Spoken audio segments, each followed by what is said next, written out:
From securing funds for the Chafee Building rehabilitation to money for new bus hubs at the Knight campus of the Community College of Rhode Island and the Kingston campus of the University of Rhode Island, to funding for the East Side Bus Tunnel renovation, Senator Jack Reed has been a true friend of RIPTA. And Senator, we welcome you to the podium. Thank you, Scott.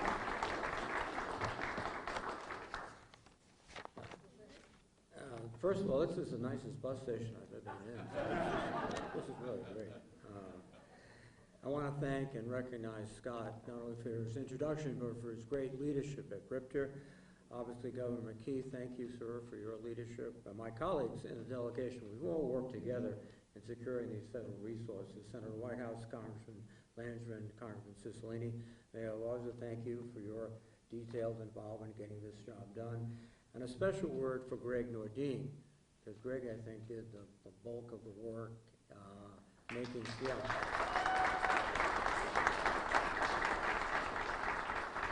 But also let me commend the men and women of RIPTA, the drivers, the mechanics, the clerks, all of those men and women who throughout this pandemic went to work every day.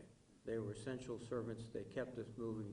They kept us going. They deserve a great deal of respect and affection. So thank you.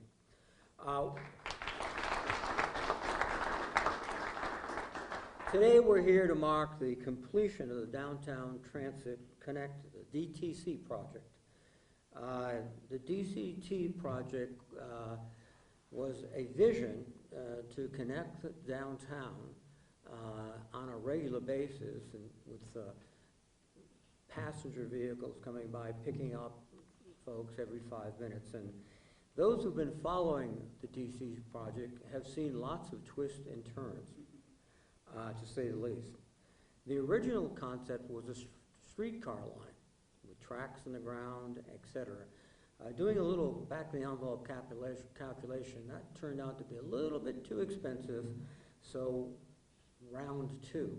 And that's where we helped, along with Scott, to get the Tiger Grant repurposed, which is not frequently done. But they did repurpose it, and they allowed us to look at different options. And here's where all the local planners came up with this ingenious idea of a route in which buses would be scheduled so that they would pass key pickup points every 5 minutes. Effectively, we had built a mobile streetcar system that was going to work for the benefit of Providence. And now, as this evolves, you'll be able to go step outside on a regular basis, know there's a bus coming, get on the bus, and go all throughout Providence. It will enhance our economy, enhance our community, help people get from place to place, which is critical to doing anything. And it is a testimony to all of the efforts of the federal delegation, along with RIPTA, the state government, and the city of Providence. To all of those, I commend you. My final comment is, all right, we're ready. Get your mask, get your vaccine, and get on the bus. Thanks.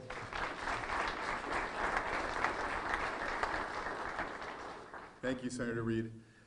Senator Sheldon Whitehouse has been a great proponent of electric buses and has assisted RIPTA in navigating a plan for new, green, environmentally friendly service. So please help me in welcoming Senator Whitehouse. Thank you, Scott. I think Jack pretty well nailed it, so I will be brief, but it's wonderful to be here for the official launch of the Downtown Transit Connector after 5 years of improvements.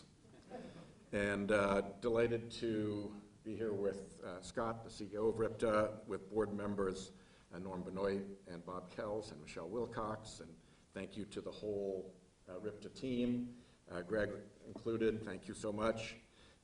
Governor McKee has been a great proponent of this project, and it's wonderful to be here with him and watch him figure out wonderful ways to spend our $1.2 billion. And of course, the delegation all pulled together not only to get this Tiger Grant originally, but also to make sure that it was able to survive the iterations of this project until today. As Jack said, that is not something that happens often, and without everybody pulling together, it wouldn't happen. I think the message is really simple. Public transit works best when it's efficient, when it's regular and quick, and when people can count on it.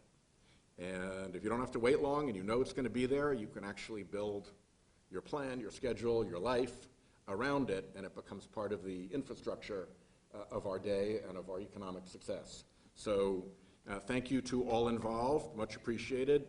And let me also acknowledge Jim Vincent, who is here, who's been a terrific voice from the community, and also congratulate him on the recent success he had on the body cameras legislation, along with Governor McKee also. So thank you all very much, and other success.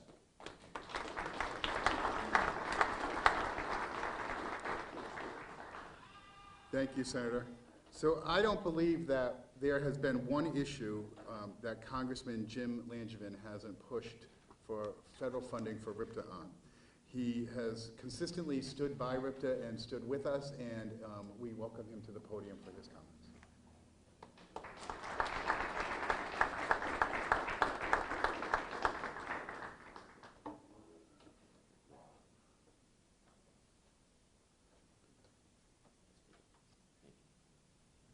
Well, Scott, thank you very much. Let me salute you for the work that you do at RIPTA every day. I loved it when you are mayor in Warwick, and I love it even more now that you're at RIPTA, and great leadership skills there. And this is another fine example of just that. I am thrilled to be here with my colleagues in the delegation, Senior Senator Jack Reed and Senator Whitehouse, both obviously passionate advocates for all things Rhode Island, particularly when it comes to infrastructure, and of course my colleague in the House, my partner in the House, and friend David Cicilline. Both of us were proud to work with Jack and Sheldon to make sure that the federal funding for this project was there and ready. Great to be with Mayor Elorza, Governor, of course, Dan McKee. Great to be with you, Governor, and Greg, thank you very much for your vision and your leadership and the work that you put in on strategic planning.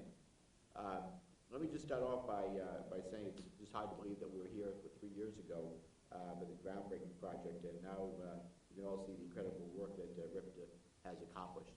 Very well done. Let's face it, effective transit mobility is crucial for any city, and I really believe that this transit corridor has the potential to truly be a game changer for downtown Providence. We all love the city. We all love the transformation that continues to go on in this continued renaissance. This is going to add a even more vital component to making the city truly continue to come alive. By providing that high frequency transit service, as Jack and Sheldon have mentioned, every 5 minutes in both directions, we're going to reduce traffic jams, make the city more accessible, and improve the quality of life for all who call Providence home. So for drivers, that means fewer traffic headaches. You all know how much we hate traffic in Rhode Island. And for those without cars, this new transit corridor will allow folks to work, to shop, to attend classes, and experience all that Providence has to offer. So this project, I know, will attract more businesses to Rhode Island as well, creating more good-paying jobs for Rhode Islanders, and reinforcing Providence's reputation as a world-class city.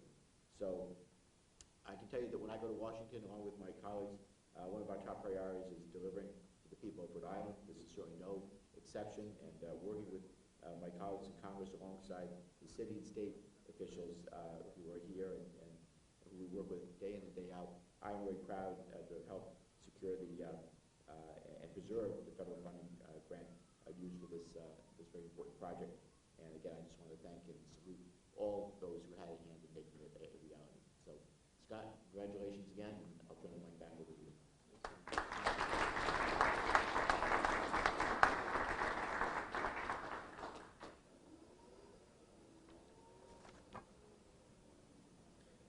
Thank you, Congressman. Earlier on, I talked about people who really pushed the DTC into becoming a reality.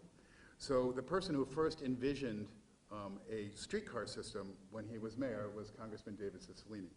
And then he fought to get the original Tiger Grant, and then he went to bat for RIPTA when we were morphing the Tiger Grant from a streetcar system into the DTC. So Congressman, please come forward for your comments.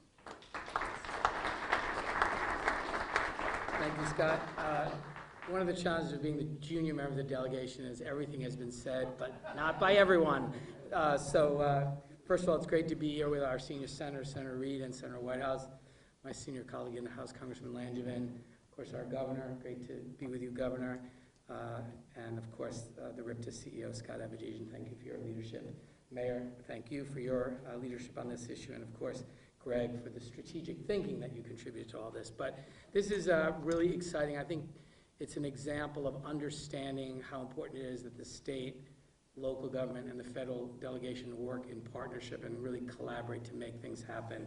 And how central public transportation is to the success of cities and the ability of people to get to work, to get to school, to get to the hospital and other places, other important places. And I really want to say a particular thank you to RIPTA, who from the moment that we broke ground on this incredible project in 2018, through the completion during COVID, which they did some very important components of this during this pandemic. And so I was proud to be part of a delegation that worked hard for the original Tiger Grant, but also to be sure we could actually use the money, as Senator Reed mentioned. That doesn't happen a lot, so that was really important. But this corridor is going to connect, obviously, really important hubs, the train station, hospitals, businesses, and schools, and it will help Rhode Islanders and visitors be able to rely on a transit system, as Senator Whitehouse said, which is really critical to people using it, having confidence that it's going to be there when it's supposed to be.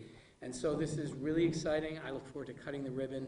Thank you to everyone who has stayed part of this effort for a very long time to finally come to this very exciting day. Congratulations.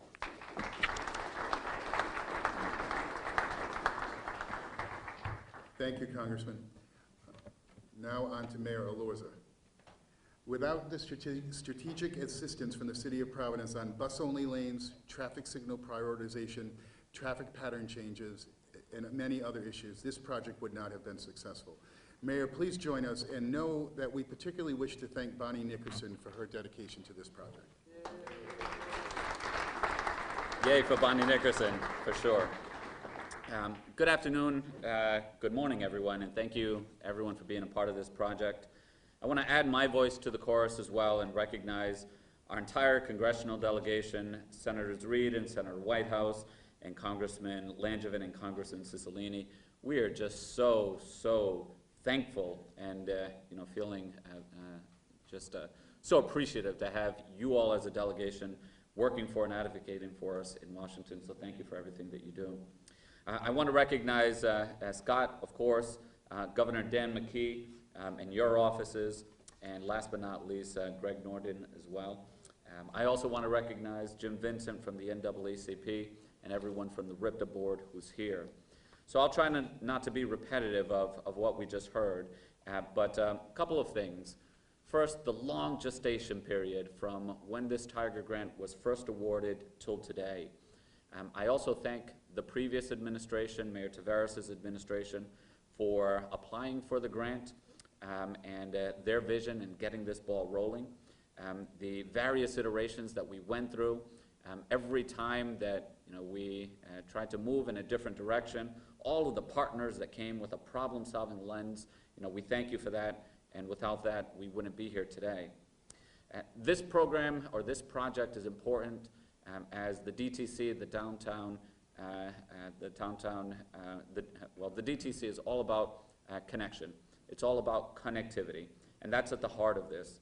And it touches everything that we care about, from our economy, right? The planned and random interactions where the magic happens, where ideas are formed, where projects are hatched.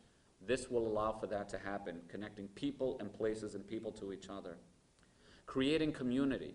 Many folks throughout the city, myself included, who were born in the city, grew up, and lived almost our entire lives here in the city, we've never felt a connection to downtown. Working class families, their families don't work downtown, have very little reasons historically to come here, but that is all changing. Downtown, we look at this very beautiful bridge that's attracting folks, the changes that we're pushing for Kennedy Plaza, and also the fact that downtown is now a residential neighborhood filled with all the amenities that comes with.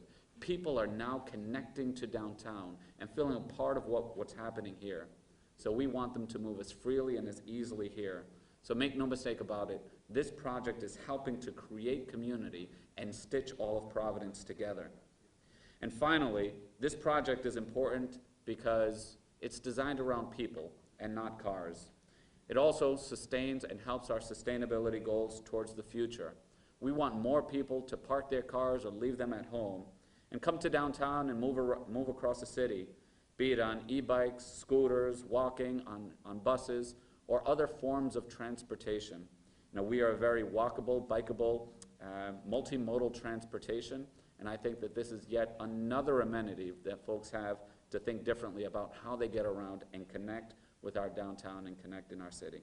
So for all of these reasons, we're so excited about this. We thank all of our partners, and we should move on to our next project now. I'll hand it back over to Scott. Thank you, everyone.